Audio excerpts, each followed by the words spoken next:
professional sound. Thank you, Tori. Thank you for bringing me here. Speaking of the vlog that I do, Tori was actually in a recent episode when I ran into her at the Mikesso, right? So yes, podcasting and vlogging. Those are two entrepreneurial ventures that I'm involved in. I kind of do a bunch of different things, and guys, I'm going to ask for your help here too if I forget anything that I do. I know you guys know everything, but we'll focus on the podcasting and vlogging. Actually, a little background on myself, and to be clear, we have 10 minutes? Yeah, 10 minutes. 10 minutes?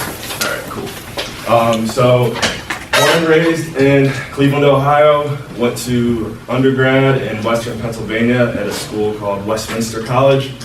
Played basketball and ran track there for 4 years. Continued my basketball journey in the country of Belize, where the school that I went to in Belize actually is where I met my really good friends that go to MUN here and now. I don't know if anyone here knows Michael Collins, also known as Crazy Trini. He does a lot of international events in St. John's.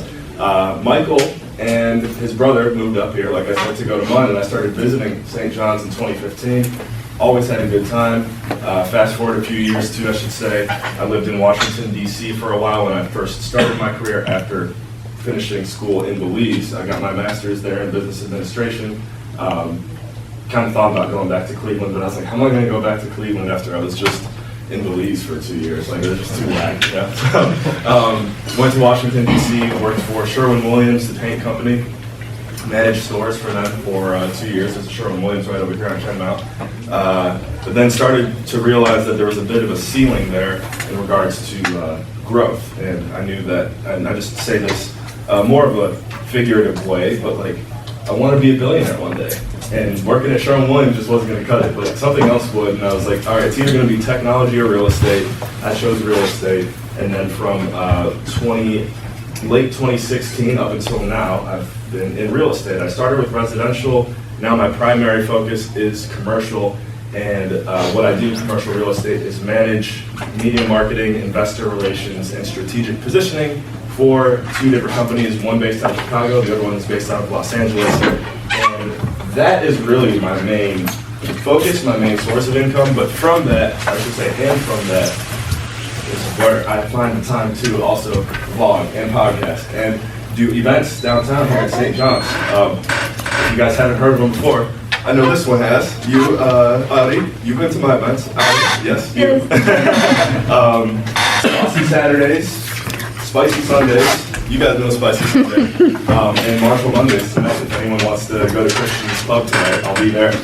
So, now, that's a lot, and there's probably some other things I'm forgetting, but more to the podcasting and vlogging, and I actually would probably like to speed up to Q&A here soon, because if anyone in here has ever thought about vlogging or thought about podcasting, I could talk about it forever, but I think it would be more productive for you to ask me questions about how you could start your own podcast or start your own vlog.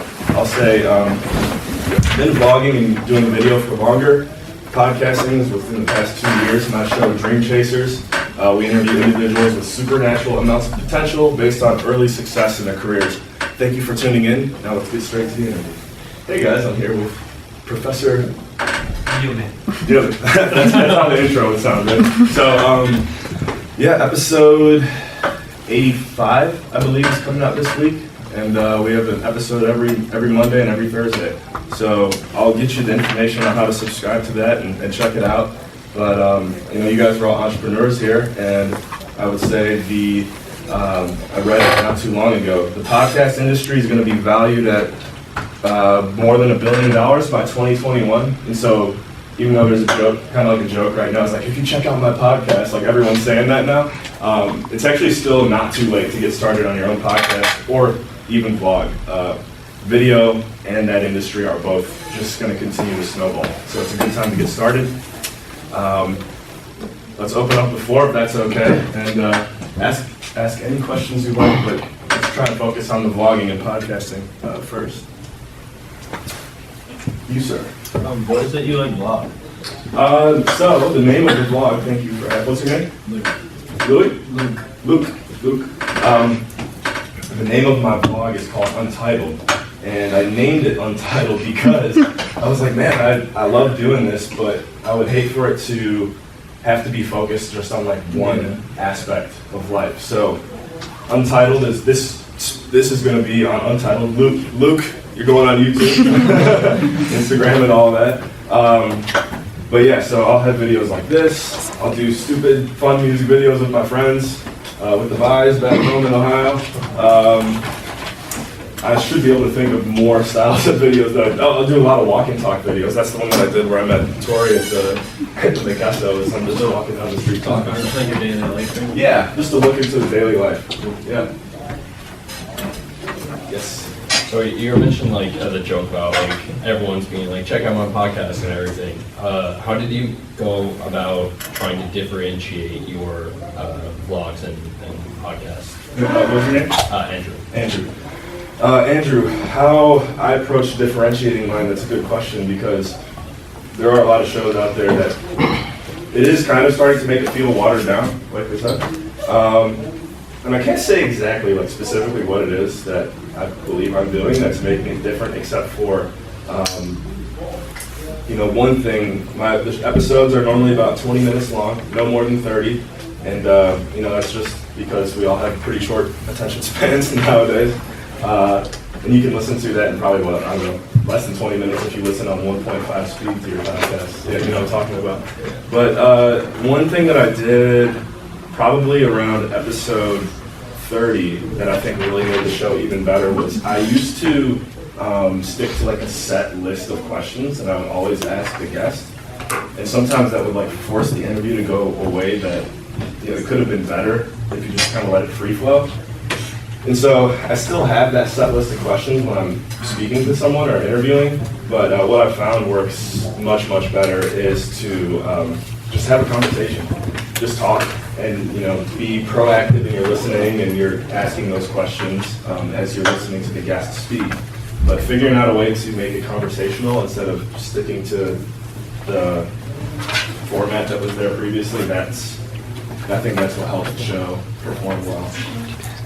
Yes, sir. Got a question. It's pretty tight at geographically. Okay. I'm definitely not about like podcasting and stuff. Like it's a cool idea just to sit down and talk about your hobbies and like what interests you and stuff. But where I ran into a roadblock is just like getting content out. Set every Monday and Thursday. Like, we have interviewers on the show. I mean, I guess that brings different topics and stuff. But have you ever just sat down and talked through your podcast and just kind of? Yeah, I see what you're saying, and in a way, so, what's your name? Nick? Alright, so, is this role getting extra credit right now? We're presenting tonight too. Okay. Thank you. Extra credit. Thank you, Nick. And I'm sorry, I don't know, because that joke threw me off. No, it's just like, where do you find your content repeatedly over, like, especially twice a week? Yeah. So what I'll do with, so on Mondays, I have what I call the next level weekly update. And that'll only be like anywhere from 4 to 10 minutes on average. And what I'll do with those is I will sit down and just kind of like speak to the audience or at the time speak to my microphone about what's going on in my life and share some wisdom or some advice or anything like that. But sometimes what I'll do also is I'll just, take my phone out. You and I are hanging out and like, hey Nick, what's up? You're going on the show right now. So phone calls with friends and stuff. I've done that because one friend was saying to me, he's like, dude, when are you gonna put me on your show? And I knew he was just trying to give me a hard time. I'm like, all right, how about right now? He's like, oh. But he got on there. So I'll do weekly updates like that, and then on Thursdays is when like the real episode comes out. I see. And those are pre-recorded. I use Zoom meeting, so if anyone's thinking about podcasting, I highly recommend using Zoom meeting. It's kind of like the industry standard. It's really easy to use. You can have your guest call in, going on the app, etc. I think I had some more to that, but I know we're running short. Yeah, so it's mostly like interviews and stuff. Yeah. How do you manage vlogging and podcasting while also being a real estate developer for 2 companies in 2 completely different locations from where you are? Right. How does that work? I try to figure that out every day too. I don't know how I get it all done. But what I can advise, this is a little bit old school, but this is really just what works for me. And everyone, I would just say, like, taking a close look at your daily routine and figuring out what your system is and what works best for you, and sticking to that and making improvements on that as often as you can. Having a system that works for you is the key to success, in my opinion. And so that's what I do, is I have a system, and it's kind of old school. It's not conventional at all, but I love using my my iPhone calendar. And if I have phone calls or meetings, I certainly stick to the time restrictions on those and make sure I'm time. But outside of that, for example, if tomorrow I got to remember to mow the lawn or something like that, for example, I don't think anyone's mowing the lawn right now, but I'll write it, like if my 5 to 6 p.m. is empty, I'll just jot it down real quick in my calendar, and then every night, either before I go to bed or once I finish up my work day, I just take a look at my calendar, I see everything that I have to do the next day, write it down physically, and then like by the time it's time to get up and go, you're just checking things off, boom, did that, did that, did that. So that's really, I would say, the main way that I'm able to do all these different things is just to have a system that works and make it better every day. How do you make money? Through the commercial real estate companies that I manage marketing for. The companies are ASIM Capital, which is based out of Los Angeles, and Concordia Realty. ASIM's focus is, I don't know if anyone here is familiar with the word syndication. There's syndication when it comes to radio, but then there's also syndication when it comes to real estate. So basically what we do is give investors capital money together and identify projects that we know we can go into, either self-storage facilities, mobile home parks, or multifamily, and bring that equity to the table, improve the property, cash flow it, and then make an exit anywhere from 3 to 10 years after acquiring that property. Yes? And my question was more about with the blogging. Are you making So, good question. I you know what, I could be if I was like going all in on it and I was emailing back and forth with YouTube, etc.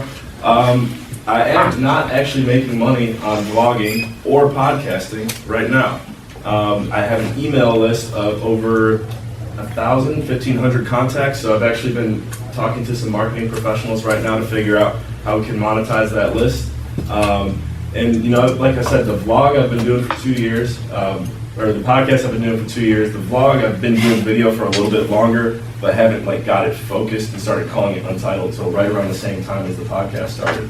So really in that early stage, that building stage, and it's fun. And you know, when you add value first, I don't know what the phrase and the quote is, but the money kind of comes with it. So as we continue to build, then maybe it'll get me to stop working for the commercial real estate companies. We'll see.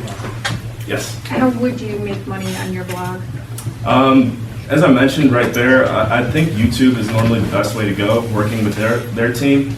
I have had them reach out to me before and try to work with the ads project that they have. Again, only thing that I see with that is I want to make sure that I keep my vlog in a position where I'm not bending to YouTube's rules and I'm doing like what I want to do instead. So with that comes, and this is one thing that I just spoke with someone about today, is creating your own website. When you do start podcasting and vlogging, I don't actually have a website for my blog either. You want to have your own platform just because you never know what any of these big companies that you're uploading your content to could potentially do with it. You know, there's a few people out there that I know have just been completely wiped with their following because iTunes took their show off of iTunes. So I don't know if that was kind of an indirect answer to your question, but the ways that I would approach making money would be that, and then also just talking to a marketing professional. There's a lot of people out there that know how you can monetize your show, even if you just started one today. You, sir. So what would be your biggest advice for someone who would like to start vlogging? Just press record and go. That's the biggest thing. I think actually I want to recommend to everyone here to either read or download the audiobook 10X by Grant Cardone. I was just listening to the audio version on Audible a couple days ago. And if anyone in here doesn't know who Grant Cardone is either, look him up, Grant Cardone. In the book, he's just talking about how the people who really succeed and make it further, bigger, larger, etc., are the ones that kind of just go and just do it and figure it out on the way instead of trying to make sure everything is, you know, perfectly lined up before they pull the trigger. Because if you spend all that time trying to get everything perfectly lined up, then the person who just press go is ahead. So remember that. Pull the trigger. Press record. Then let me know when you do. What's your name? Fahad. Fahad? All right. One last question? Yes. A lot of content creators now are complaining about YouTube's algorithm and AdSense and how they're demonetizing channels and stuff like that. And because of a lot of those switches, they're actually moving to platforms like Twitch and TikTok. Do you have any issues with that? How are you navigating them? And do you see yourself moving to one of those platforms? I've had a lot of individuals recommend to me to get on to TikTok, and I actually haven't yet, so maybe you might just be the push that I needed. I would recommend to everyone in here, if you are thinking about creating content, absolutely get on TikTok. I'm sure a lot of people in here know who Gary Vee is too. He's a big supporter of TikTok.